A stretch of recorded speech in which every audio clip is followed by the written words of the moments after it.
Welcome back ভাইয়া, আমাদের আরো একটি ক্লাসে সবাইকে স্বাগতম স্টাডি জোনের পক্ষ থেকে।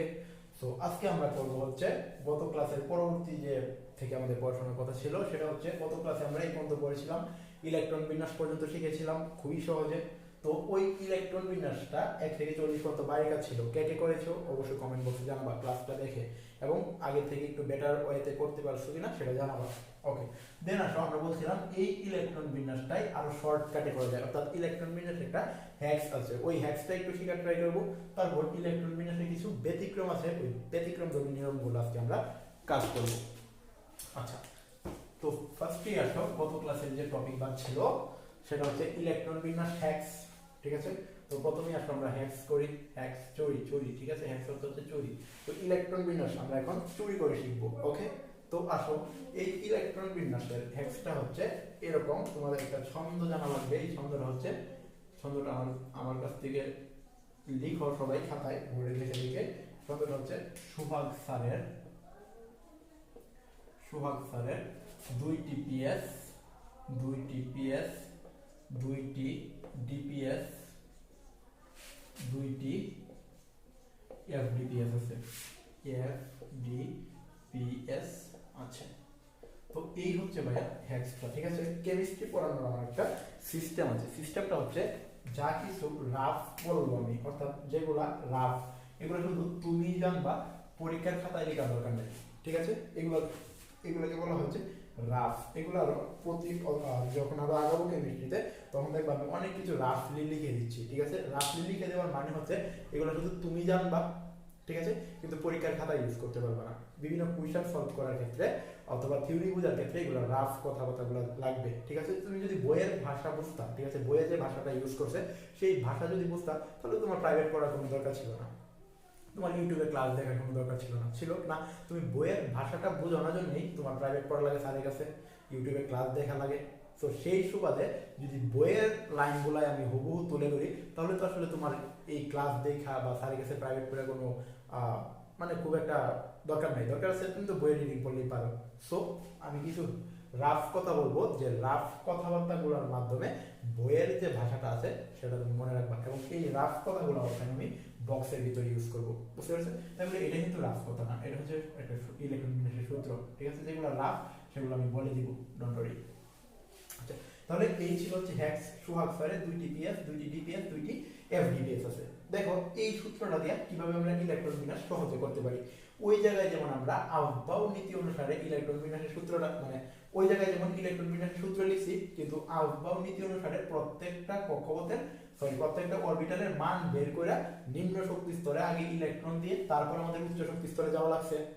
এই সূত্রের মধ্যে তুমি সরাসরি ইলেকট্রন বসায় যাইবা। তাহলে সূত্রটা দেখো কি দাঁড়ায়, সূত্রটা দাঁড়ায় হচ্ছে এরকম। এখানে সোহাগ বানান কি দিয়ে, এস, তাহলে সোহাগ এস দিয়ে বানান, স্যার বানান কি দিয়ে, এস দিয়ে। এই যে সোহাগের এস, স্যারের এস, এস এস 2টি পিএস, এই যে একটা পিএস, এই যে একটা পিএস। ডিপিএস কয়টা, 2টা, এই যে ডিপিএস আর হচ্ছে এই যে ডিপিএস। তারপরে এফডিপিএস কয়টা, 2টা, এই যে এফডিপিএস আর একটা এফডিপিএস দেওয়া যাবে, আর দেওয়া দরকার নেই, যদি দিতে চাও আবার দেবো আর একটা এফডিপিএস, বুঝতে পারছো কথা। এই যে রাফ সূত্রটা আছে, এখন ইলেকট্রন বিন্যাসের ক্ষেত্রে তুমি শুধু এই সূত্রের মধ্যে চোখ বন্ধ করে মান বসায় যাবে, তোমার আউটবাউ নীতি নিয়ে ভাবার দরকার নাই, কোনো কিছু নিয়ে ভাবার দরকার নেই। অর্থাৎ যত আমরা ইয়াগুলো করছিলাম, ওই যে ছোট মানগুলো আগে বের করে ছোট মানের মধ্যে ইলেকট্রন বসায় বড় মানের মধ্যে ইলেকট্রন বসাইছিলাম, এগুলার কিছু দরকার নেই। চোখ বন্ধ করো, আমার মতো বন্ধ করে ফেলে চোখ বন্ধ করো, আর হচ্ছে এগুলা মান বসায় যাও। তাহলে আসো একটু মান বসাই। যেমন আমরা যদি এখন জিঙ্কের ইলেকট্রন বিন্যাসটা করি, জিঙ্ক কত ছিল 30, আমি গত ক্লাসে জিঙ্কের ইলেকট্রন বিন্যাস করেছিলাম। জিঙ্কের ইলেকট্রন বিন্যাসের জন্য আউটবাউ নীতির জন্য আমাদের কি করা লাগছিল, কক্ষপথের মান বের করা লাগছিল। তো যেটা ছোট মান ছিল সেটার মধ্যে আগে ইলেকট্রন দিছিলাম, যেটা বড় মান ছিল সেটা পরে দিছিলাম। এখন এই যে চোখ বন্ধ করো আর মান বসাও, কত 30। তাহলে 30 কেমনে হবে, 2 4, সর্বোচ্চ যতগুলো বসাতে পারে থাকতে পারে বসাও, 2 4, 4 আর 6 10, আর 2 12, আর 6 18, আর 2 20, আর 10 কত 30 হয়ে গেছে। আর কিছু তোমার দরকার নেই, বুঝতে পারছো কথা। এই যে সূত্রের মধ্যে 30 পর্যন্ত বসাইছিলাম। এখন জাস্ট তুমি একটা কাজ করবা, সেই কাজটা হচ্ছে এখন তুমি এই তোমার বইয়ের নিয়ম অনুসারে সূত্রটা বসাও, বসাই এই নিয়ম অনুসারে কি করো মানগুলো বসাই দেবো। যেমন এটা কয় নাম্বার এস, প্রথম এস এই যে 1s, তাহলে 1s এর মধ্যে কত 2, এটা কয় নাম্বার এস, দ্বিতীয় এস, তাহলে এই 2s কতটা আছে দুইটা, এটা কত নাম্বার পি, প্রথম পি কার সাথে বসে 2 এর সাথে বসে, এই যে 2p কত আছে 6। এরপর এস, এটা কত নাম্বার এস 3 নাম্বার এস, এই যে 3s, এটা কত number P 2 number P, 2 number P মানে কি পি শুরু হয় কোথা থেকে 2 থেকে, তাহলে 2 নাম্বার পি মানে 3 এর পি, এই যে 3p, এই যে 3s2 3p6। এরপর এস, এটা কয় নাম্বার এস 4 নাম্বার এস, এই যে 4 নাম্বার এস, কারণ এখানে আরেকটা বলবে সেটা আমি জায়গা ফাঁকা রাখছি। তো 4s 4 নাম্বার এস এর মধ্যে কত বলবে 2, এই যে ডি, এটা কত নাম্বার ডি প্রথম ডি, কিন্তু প্রথম ডি বসে কার সাথে 3 থেকে প্রথম ডি শুরু হয়, ঠিক আছে। তাহলে এই যে হচ্ছে 3d10, এই হচ্ছে জিকের ইলেকট্রন বিন্যাস। ওকে, আশা করি বুঝতে পেরেছো। এখন যদি আমরা আরো বড় ইলেকট্রন বিন্যাস করি, যেমন আরো বড় ইলেকট্রন বিন্যাস বলো, আরো বড় ইলেকট্রন বিন্যাস কি হইতে পারে, সাপোজ আমরা কি করলাম, আচ্ছা এই মনে করো x একটা মৌল, ঠিক আছে, x একটা মৌল, এটার ইলেকট্রন বিন্যাস হচ্ছে সাপোজ কত মনে করো 45, ওকে আমি একটু বড়টা করে দিচ্ছি। তাহলে 45 করলে দেখো এটা দিয়ে আমরা কি কাজ করতে পারি, 45, তাহলে এখানে মান বসাও, আগে যোগ, এই যে যোগ বন্ধ করো মান বসাও, এই পর্যন্ত ছিল কত 30, এই যে 6 36 38 আর কত এর মধ্যে 10টা বসতে পারে, কিন্তু 45 এর জন্য কি 10টা লাগবে না, কটা লাগবে, এই পর্যন্ত দিতে হচ্ছে 30 36 38 39 40 41 42 43 40 45, এই ডি এর মধ্যে হচ্ছে 7। এখন আসো সূত্রের মধ্যে মান বসাও, এই s মানে কোন s, প্রথম s 1s 2, এই s দ্বিতীয় s, তাহলে 2s2, এই p মানে কি প্রথম p, কিন্তু কার সাথে বসে 2 এর সাথে, কারণ p শুরু হয় 2 থেকে, তাহলে 2p6, এই s কি 3 নাম্বার s, তাহলে 3s2, এই p কি 2 নাম্বার p, দুই নাম প্রথম p যদি 2 এর সাথে বসে তাহলে 2 নাম্বার p কার সাথে বসবে 3 এর সাথে বসবে, 3p6, এই s কয় নাম্বার s 4 নাম্বার, এই যে 4s2, এই d কয় নাম্বার d, প্রথম d কার থেকে শুরু হয় d এর থেকে শুরু হয়, তাহলে এই যে 3d কত 10, 4s এর পরে কি আছে p, তাহলে এটা কত নাম্বার p হবে, অবশ্যই 4p হবে, এটা p এর হচ্ছে 1 number p 2 number p 3 number p, কিন্তু p যেহেতু 2 থেকে শুরু হয় তাহলে 1 নাম্বারটা 2 এ বসছে, 2 নাম্বারটা 3 এ বসছে, 3 নাম্বারটা কই বসবে 4 এ বসবে, এই যে 4p6, এই s কয় নাম্বার s 5 নাম্বার s, এই একটু জায়গা রাখো কারণ এখানে আরো দুইটা বসতে পারে, তাহলে এই যে 5s কত 2, এই d কয় নাম্বার d, এই সিকোয়েন্স অনুযায়ী যাই 2 নাম্বার d, কিন্তু 2 নাম্বার d কার সাথে বলবে অবশ্যই 4 এর সাথে, কারণ d শুরু হয় হচ্ছে কোথা থেকে 3 থেকে, তাহলে 4d7, এই যে হয়ে গেছে তোমার ইলেকট্রন বিন্যাস। এই যে দেখো 45 2 4 10 12 18 18 10 28 30 36 37 38 38 15 45, এই ছিল ইলেকট্রন বিন্যাস ট্যাক্স। এভাবে যদি তুমি 118 নম্বর ইলেকট্রন বিন্যাস করো, তবুও এই রাফ সূত্রের সাহায্যে অর্থাৎ হ্যাক্সের মাধ্যমে তুমি আগে করবা, কইরা হচ্ছে এই অরিজিনাল সূত্রের মধ্যে নিয়ে জাস্ট শুধু সিকোয়েন্স অনুযায়ী বসাই দিবা। বুঝতে পেরেছো ইলেকট্রন বিন্যাস? একদিনে হচ্ছে আমি তোমার গত ক্লাসে হচ্ছে অরিজিনাল যে নিয়মটা আছে কোয়ান্টাম সংখ্যা অনুসারে সেটা পড়েছো, আউটবাউন্ড নীতি অনুযায়ী আমরা করেছি, আর আজকে আমরা হচ্ছে হ্যাক করে এটার শর্টকাটে করে দিচ্ছি, ঠিক আছে? ওকে, এরপরে আসো ইলেকট্রন বিন্যাসের ব্যতিক্রম মুছে দিচ্ছি।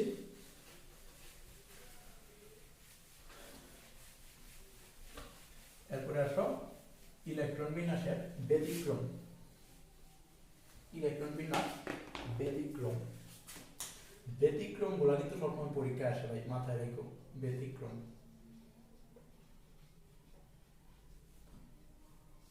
ঠিক আছে, ইলেকট্রন বিন্যাস ব্যতিক্রম। তাহলে ইলেকট্রন বিন্যাস ব্যতিক্রমের জন্য প্রথম একটা লাইন মনে রাখবা, এই লাইনটা হচ্ছে এরকম, ইলেকট্রন কোন অরবিটাল ইলেকট্রন দ্বারা পূর্ণ এবং অর্ধপূর্ণ অবস্থায় সবচেয়ে বেশি স্থিতিশীল থাকে। তাহলে লাইনটা কি, কোন অরবিটাল বলতে কি বুঝাইছি sp-df, ঠিক আছে, এগুলো কি অরবিটাল, কোন অরবিটাল পূর্ণ এবং অর্ধপূর্ণ অবস্থায়, পূর্ণ অথবা অর্ধপূর্ণ অবস্থায় সবচেয়ে বেশি স্থিতিশীল থাকে, বেশি স্থিতিশীল থাকে।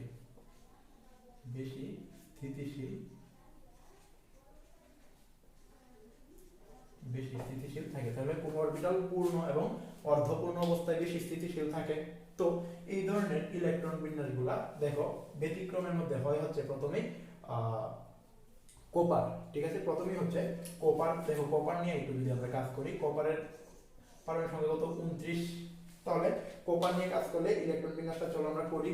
তাহলে আমরা নিয়ম অনুযায়ী করি 1s2 2s2 2p6 3s2 3p6 এখন তো 18 3d এর আগে কই বসে 4s এ বসে 4s2 18 19 20 আর এটা কত 9 এই হচ্ছে 29। ঠিক আছে, এখন ব্যতিক্রমধর্মী নিয়মটা কি? কোন অরবিটাল পূর্ণ এবং অর্ধপূর্ণ অবস্থায় সবচেয়ে বেশি স্থিতিশীল থাকে। দেখো এইখানে শেষ শক্তি স্তরে, সরি কোন অরবিটাল শেষ শক্তি স্তরে, এখানে শেষ শক্তি স্তরে হবে, শেষ শক্তি স্তরে পূর্ণ এবং অর্ধপূর্ণ অবস্থায় সবচেয়ে বেশি স্থিতিশীল থাকে। দেখো এখানে শেষ শক্তি স্তর মানে 3 নাম্বার যে শক্তি স্তর আর 4 নাম্বার শক্তি স্তর, এগুলাই কি শেষ শক্তি স্তর না? ওকে, 4s টা, আচ্ছা সরি তাহলে কি বলছি আমি? কোন অরবিটাল পূর্ণ এবং অর্ধপূর্ণ অবস্থায় সবচেয়ে বেশি স্থিতিশীল থাকে। এখানে দেখো শেষ শক্তি স্তরে কি ঘটনাটা ঘটছে, শেষ এবং এর আগেরটায় এখানে 3d 9 আর 4s কত 2। ঠিক আছে, তাহলে এখানে 4s পূর্ণ অবস্থায় আছে, 2 মানে s এর মধ্যে সবচেয়ে বড় থাকতে পারে দুইটা, তাহলে পূর্ণ অবস্থায় আছে, কারণ এটার মধ্যে যতটুকু শক্তির প্রয়োজন ততটুকু শক্তি আছে। Okay fine. এরপরে দেখো 3d, d কি? d 10, সর্বোচ্চ 10টা থাকতে পারে। তাহলে d এর মধ্যে 10টা ইলেকট্রন থাকলে যে শক্তি থাকবে, d এর মধ্যে যদি 5টা ইলেকট্রন থাকে তাহলে এটার মধ্যে কি থাকবে? সেম শক্তি থাকবে। আমি কি কইছি? পূর্ণ এবং অর্ধপূর্ণ অবস্থায় সেম থাকতে পারে, শক্তি সেম থাকে। আবার s এর মধ্যে সর্বোচ্চ নিতে পারে দুইটা, তার মানে s 2 অবস্থায় যতটুকু শক্তি থাকবে, s যদি 1 অবস্থায় থাকে, 2 এর অর্ধেক কত 1, তাহলে s 1 অবস্থায় কি সেম শক্তি লাভ করবে। এখন এইখানে যে 2 আছে, এখানে যে 2 আছে অলরাইট ফাইন, এখানে শক্তি ছিল, পূর্ণাঙ্গ শক্তি ছিল, নো প্রবলেম। এই d এর মধ্যে দেখো 5 ও নাই 10 ও নাই, আছে 9। তাহলে কি ভাইয়া পূর্ণ শক্তি স্থিতিশীল অবস্থায় আছে ডিটা? না, কারণ আমরা কি জানি পূর্ণ আর অর্ধপূর্ণ অবস্থায় সবচেয়ে বেশি স্থিতিশীল থাকে। দেখো এটাকে কি কোনোভাবেই এই d আর s দুইটাকে পূর্ণ অথবা অর্ধপূর্ণ বানানো যায়? অবশ্যই বানানো যায়। এখানে যে s এর মধ্যে দুইটা ইলেকট্রন ছিল, এই দুইটা ইলেকট্রন থেকে একটা ইলেকট্রন যদি তুমি d কে দিয়া দাও, তাহলে এখানে 9 ছিল, একটা ইলেকট্রন নিয়ে আসলে কত হয়ে যাবে? 10 হয়ে যাবে। আর এখানে দুইটা থেকে একটা দিয়া দিলে s এর মধ্যে থাকবে কত 1। তাহলে দেখো তো এখানে শক্তি এই অবস্থাটা আর এই অবস্থার মধ্যে শক্তির তারতম্যটা দেখো, সরি 6 সহ না, এই অবস্থার মধ্যে শক্তির তারতম্যটা দেখো। এইখানে শুধু এইটা পূর্ণ ছিল, এটা পূর্ণ ছিল না, অর্ধপূর্ণ ছিল না। আর এখানে এইটা হইছে অর্ধপূর্ণ, তার মানে এই জায়গায় যতটুকু শক্তি ছিল এই জায়গায় শক্তি সেমই আছে। এই জায়গায় যে শক্তি কম ছিল পূর্ণ এবং অর্ধপূর্ণ না থাকার কারণে এই জায়গায় এই 9 কি 10 এ পরিণত হয়ে গেছে, মানে কি পূর্ণ অবস্থায় পরিণত হয়ে গেছে d। তাহলে এখানে শক্তি বাইরে গেল না, স্থিতিশীলতা বাইরে গেল না। এই জন্য হচ্ছে কপারের ইলেকট্রন বিন্যাস ব্যতিক্রমধর্মী। ওকে, এবং সেই ব্যাখ্যার কারণে হচ্ছে ক্রোমিয়ামই তো 24, ক্রোমিয়াম 24 সেটার ইলেকট্রন বিন্যাসও ব্যতিক্রমধর্মী হয়। তো ক্রোমিয়ামের ইলেকট্রন কি জন্য ব্যতিক্রমধর্মী সেটা তোমাদের কাছে প্রশ্ন রইল। হ্যাঁ, তাহলে কোশ্চেন হচ্ছে ক্রোমিয়াম কেন ব্যতিক্রমধর্মী ইলেকট্রন প্রকাশ করে, ব্যতিক্রমধর্মী ইলেকট্রন বিন্যাস দেয়, ইলেকট্রন বিন্যাস দেয়। এটা হচ্ছে তোমাদের কাছে প্রশ্ন। হ্যাঁ, ক্রোমিয়াম ক্রোমিয়াম কেন ব্যতিক্রমধর্মী ইলেকট্রন বিন্যাস দেয়। ওকে, এই হচ্ছে তোমাদের টোটাল ইলেকট্রন বিন্যাস ক্লাস। আমরা গত ক্লাসে পড়েছিলাম হচ্ছে পার্ট 3 আর আজকের ক্লাসে পড়লাম হচ্ছে পার্ট 4। এটা ছিল পার্ট 4, পার্ট 3 না, ঠিক আছে, এটা ছিল হচ্ছে পার্ট 4। এটার মধ্যে পড়লাম হচ্ছে ইলেকট্রন বিন্যাস হ্যাক্স এবং পড়লাম হচ্ছে আমরা ব্যতিক্রমধর্মী ইলেকট্রন বিন্যাস। ওকে, তো এই ছিল আমাদের ক্লাসটা কেমন লেগেছে জানাবা। যদি নতুন কিছু শিখতে পারো, যদি তোমাদের ভালো লাগে আর চ্যানেলটা যদি মনে হয় উপকারী, তো অবশ্যই সাবস্ক্রাইব করে দিবা। যদি তুমি নতুন হও চ্যানেলে লাইক করে দিবা, কমেন্ট বক্সে জানাই দিবা কোথাও প্রবলেম আছে কিনা। এই কোশ্চেনের আনসারটা কিন্তু অবশ্যই কমেন্ট বক্সে জানাবা, ঠিক আছে? যারা জানাবা না পারলে সেটাও জানাবা, আমি কমেন্টে আনসার দেওয়ার ট্রাই করবো। ওকে, বেস্ট অফ লাক। আমাদের হচ্ছে স্টাডি জোন গ্রুপ এবং পেজের লিংক ডেসক্রিপশনে দেওয়া আছে, তোমরা চাইলে সেখান থেকে যুক্ত হয়ে নিতে পারো। আমাদের পরবর্তী যে অ্যাক্টিভিটিসগুলো তোমাদের জন্য রয়েছে সেগুলোর অ্যাক্টিভিটিসের একটা শিডিউল আমরা অলরেডি গ্রুপ এবং পেজে দেওয়ার ট্রাই করতেছি, ঠিক আছে? তারপরে হচ্ছে এই অধ্যায় নিয়ে আরো কোনো কোয়েশ্চেন থাকলে জানাবা, যে পর্যন্ত পড়ানো হয়েছে। এর পরের যে টপিকটা আছে সেটা আমরা পরবর্তী ক্লাসে শিখবো। ভালো থাকো।